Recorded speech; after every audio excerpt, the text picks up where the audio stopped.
Hello, Vinyl community. My name's Andy. I live in Edinburgh in the UK. This is my introductory Believe it or video. not, that clip that you just saw was 1 year ago today. Yes, it is my 1 year anniversary of making VC videos. And what a year it's been. It's absolutely flown by.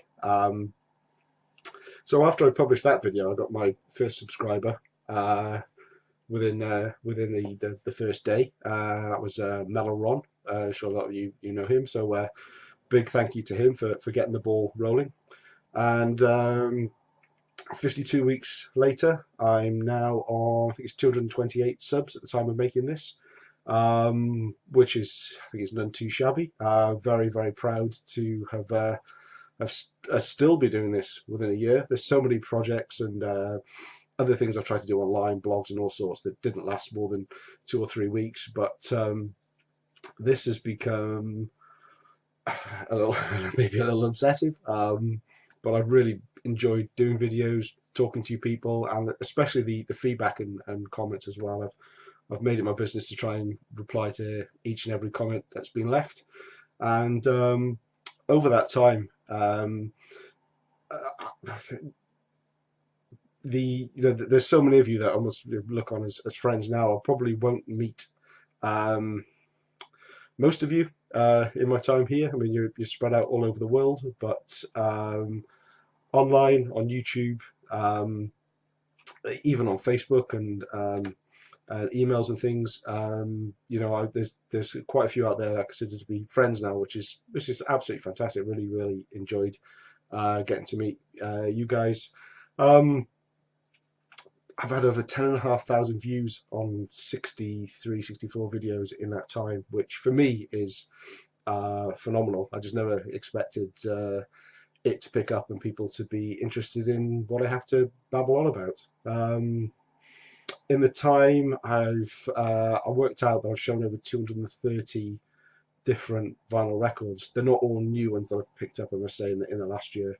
So over 75 CDs as well. And every single thing I show, I have listened to. So I'm listening to a lot more music now than I did before I started making these videos. I'm certainly watching a lot less TV and movies, and something had to give. But I'm really enjoying getting back into music again. I'm a lot more clued up on newer metal bands and new wave of traditional heavy metal. Stoner and doom is a style that I would never have thought to look into a year ago.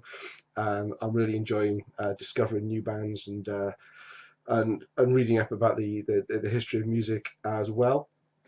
I thought I knew a lot about 80s metal when I started this. I thought I would be coming on here and educating people. It soon became apparent that I know very little. I'm learning something new about a lot of the bands I thought I knew in detail every single week, every time I watch a video. I've been privileged enough to participate in VCLT. It was a bit of an alien concept to me when I first started. People just sending each other records just for the love of it. But yeah, it's been great sending out some music to you guys, and it's been an absolute pleasure receiving some back as well. Which yeah, I mean, some records now I just look at and instantly remember who they're from, and it's kind of gives you that nice warm feeling that all is well in the world. Really enjoyed people's competitions that they've been running. I've decided not to do one for when I got to 200 subs, and after a year, I've got maybe an idea. Maybe I'll do one, maybe 250 or a little bit later in the year. We'll see about that. But I've really enjoyed other people's competitions, and I'm going to try and enter as many as I can in future, just to support everyone else's channels. And I even got involved in a meetup recently with Blackmore Rules when he. His trip. He's from Canada. Obviously, we met up in Birmingham in England, and I had a blast digging together. But overall, I mean, this is a venture, and as I said, I never expected it to have lasted this long, and I hope it's going to last for many more years to come. But enough about that self-indulgent reminiscing.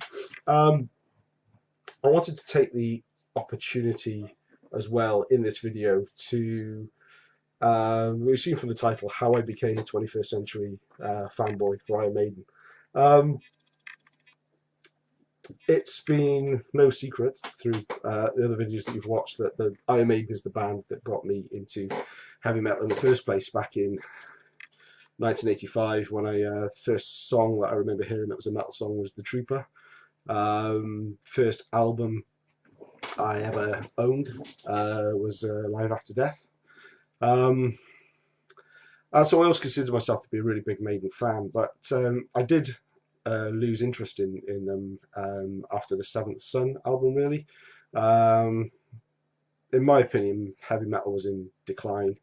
Or the quality of heavy metal was in decline. It was a lot more commercialized, a lot more of the I guess the melodic hair metal, commercial metal was being released. I went off to college, changing circumstances, changing group of friends, and my musical taste took a completely different path. And slowly but surely, I was weaned off listening to metal and went down and was listening to all kinds of other stuff for a while.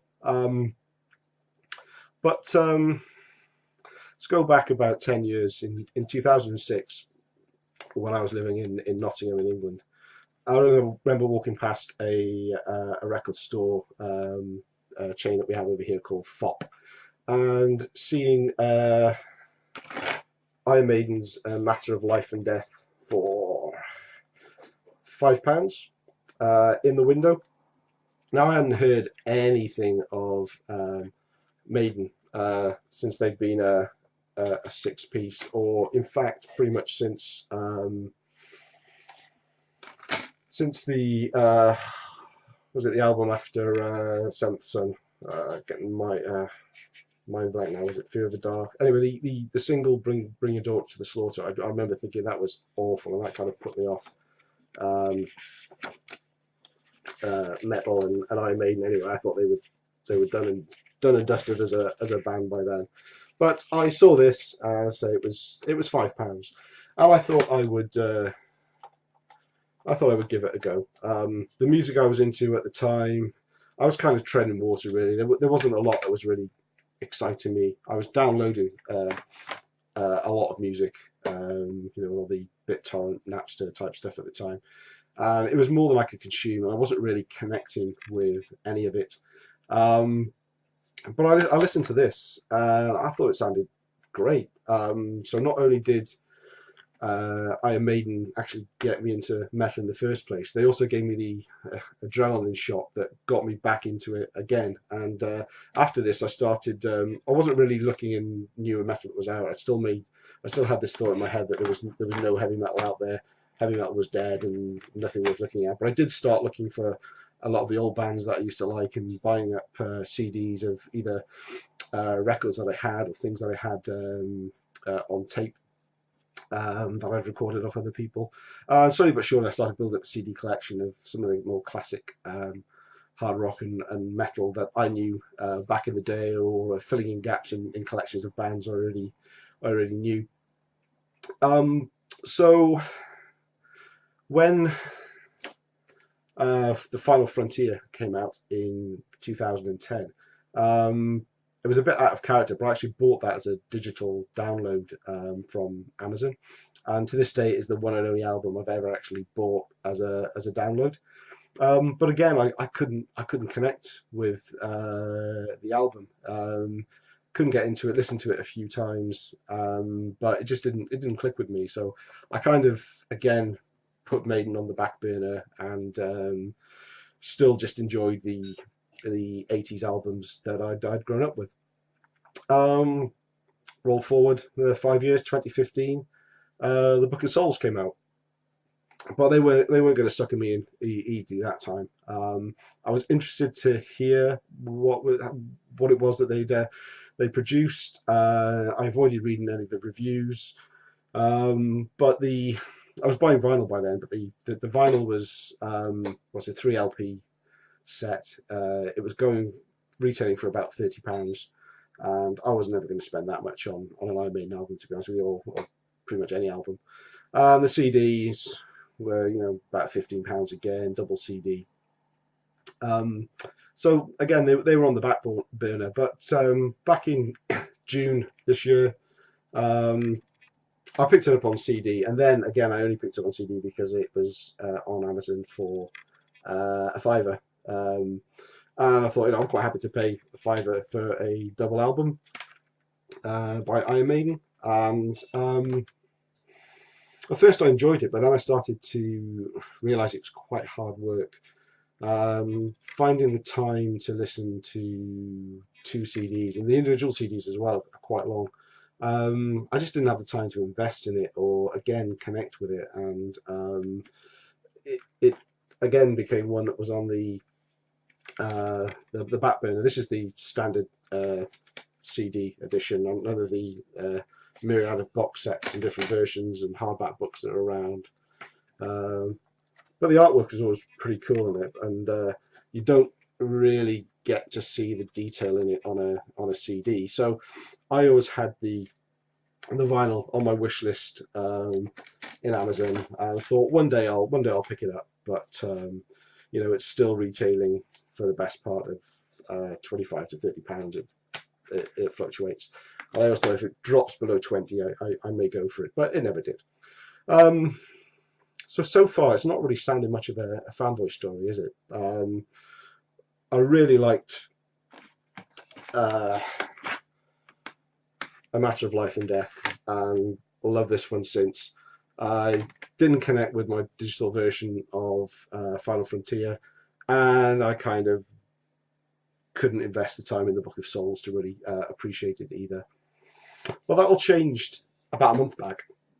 Well, when I picked up a copy of En Vivo, the live tour DVD from the Final Frontier tour, and again I got it pretty cheap, and I probably had it for about 5 or 6 weeks before I actually got around to watching it. But I watched it and I loved it, and seeing Maiden on stage, video, in concert footage, the energy and the songs that I didn't really know. Obviously, most of the songs on here are from the Final Frontier, but it got me thinking that I should give the Final Frontier another go. I looked online. I wanted to have a physical copy of it. I'm a completely, especially since during the VC and the year or so before when I'd actually started picking up vinyl again, I really need to have something physical now. So despite having bought it as a digital download, I found a cheap copy online and bought it on CD. And what I actually found, I think I found the reason why I didn't like it.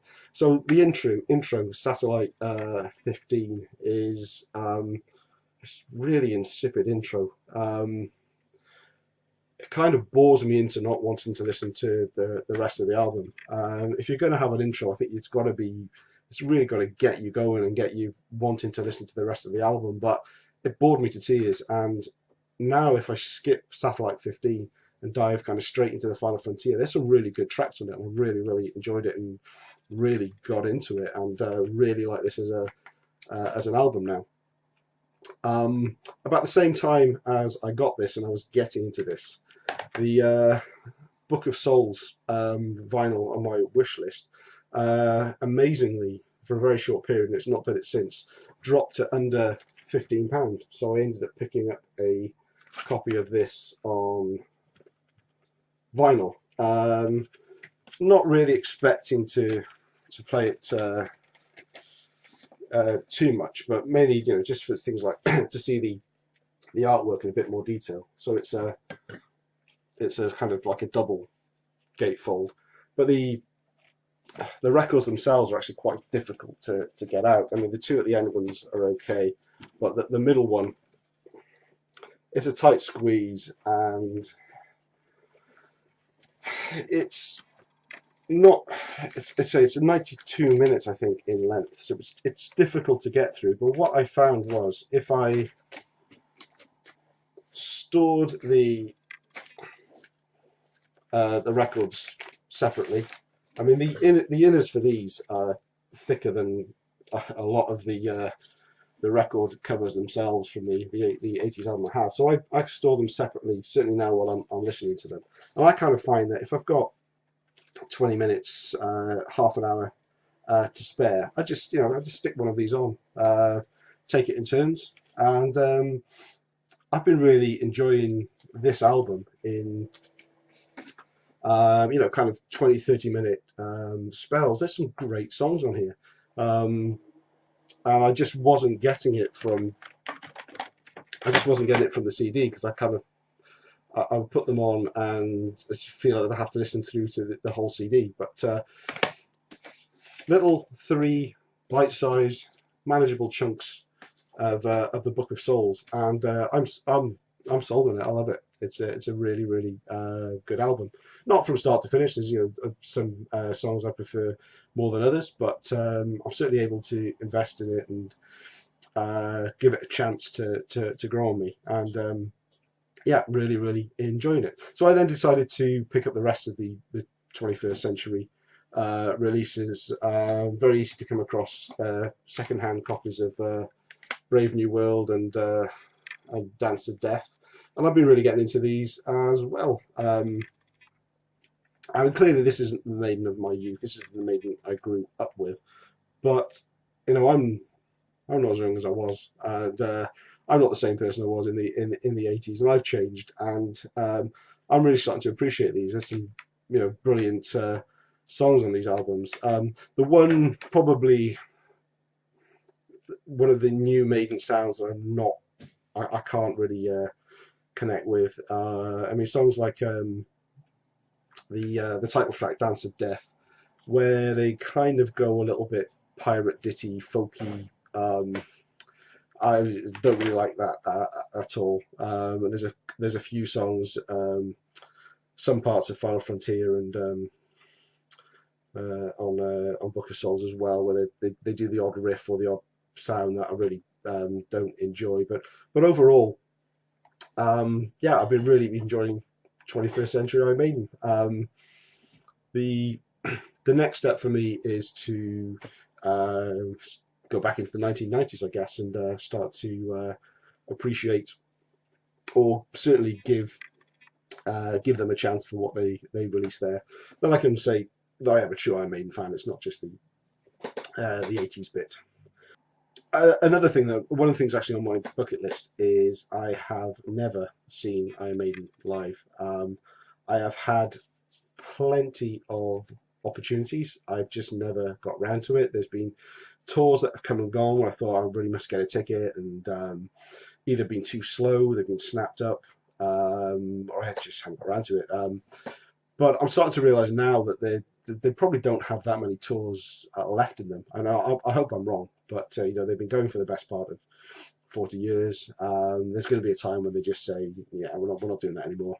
And I thought I'd missed my opportunity. They played the Download Festival in Donington in England this year, and I really thought about going to that, but I just didn't. I just procrastinated and didn't get a ticket, and that came and went. And to be honest with you, I thought maybe my time is gone. Maybe I will never see Iron Maiden live.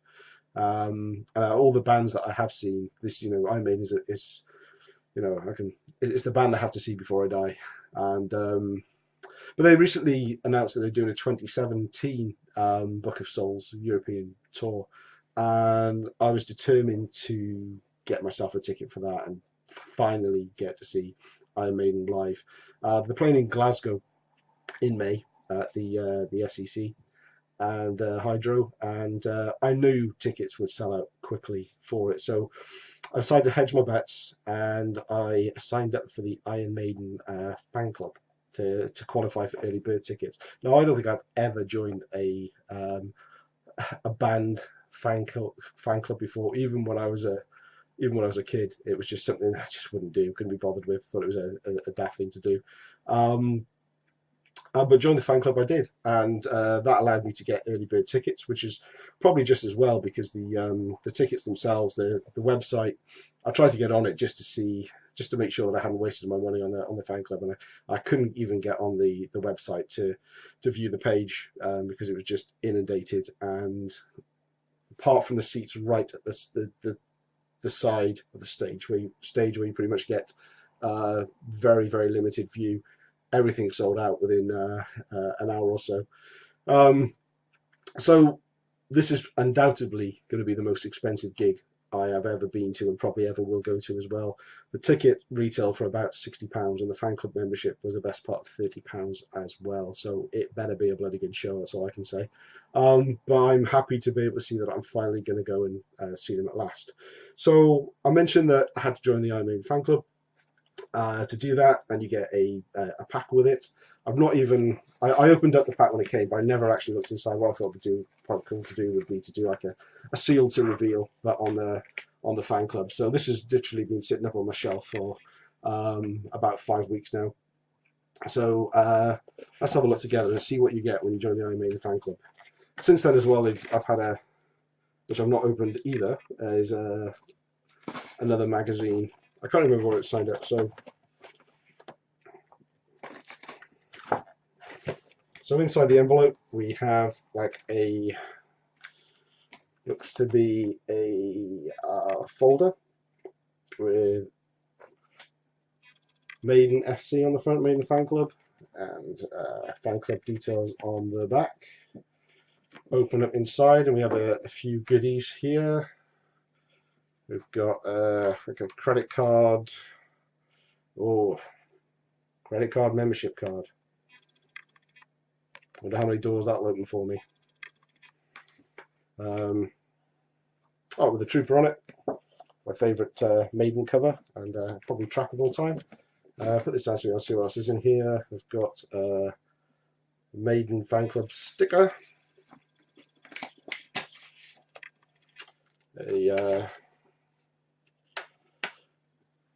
A discount £2 voucher from the shop, the club shop. We've got a little jiffy bag here, and what's in here? Probably a pin badge, maybe, I'm guessing.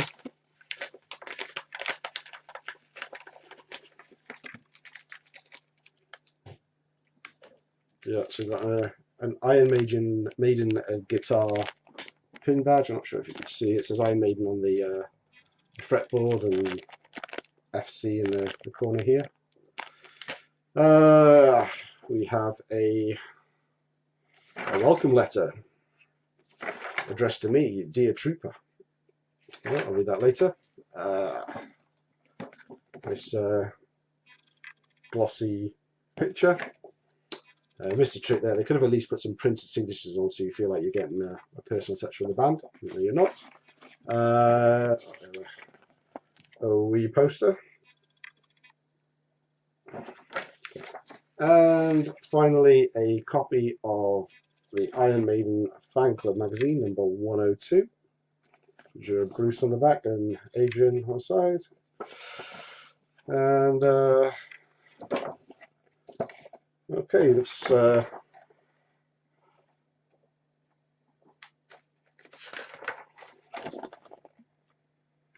some live shots and a few articles, the obligatory Maiden play football on tour pictures. Yeah, generally just nice pictures of the band, some Book of Souls tour information. I think I saw a shot of Anthrax in here then. What was that? Yeah, Anthrax on Ed Force One. Yeah, so I guess a nice glossy magazine. Whether the fan club itself is worth £30, £27 or something that I paid for it, I do not know, but it did allow me to get the precious tickets that I were after. I don't think I'll necessarily renew. And there's the magazine that came recently. I think you get about 4 magazines a year or something. I'll probably read these because I like that kind of stuff. Nico's birthday. what else do we have here? Oh, there we go. It's a nice notebook. So yeah, anyway, that was it. I thought I would just check this video. Sorry, there's not really showed many records or CDs in this one, and I've just been blathering on for 25 minutes. But I thought I'd share my thoughts on 21st Century Maiden and yeah, the fan club stuff as well. Yeah, I just want to take the chance to say thank you again to all my subscribers.